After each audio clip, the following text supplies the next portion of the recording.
আল্লাহর কসম করে বলি, যে সমস্ত নারীরা স্বামীকে অভিশাপ দেয়, ও মরে গেলেই বাঁচতাম, ওরে ছাড়িয়ে দিলেই বাঁচতাম, ওর পালে এসে শান্তি হলো না, আমার কপালে সুখ হলো না, বড়া পড়া মরে না কেন, বড়া পড়ার সংসারে এসে সুখ হলো না, এই হারামজাদার সংসারে এসে সুখ হলো না, আল্লাহর কসম করে বলি, যে সমস্ত নারীরা স্বামীকে অভিশাপ দিবে ইয়াউমেল কিয়ামতের ময়দানে বিনা হিসাবে তারা জাহান্নামে প্রবেশ করবে। জোরে বলেন আল্লাহু আকবার।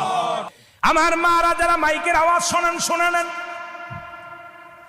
যত আপনার নামাজ, আপনার রোজা, আপনার হজ সব কিছু বরবাদ হয়ে যাবে যারা স্বামীকে লানত করবেন, স্বামীকে যারা অভিশাপ করবেন, স্বামীর বিরুদ্ধে অভিযোগ করবেন, স্বামীর প্রশংসা করবেন।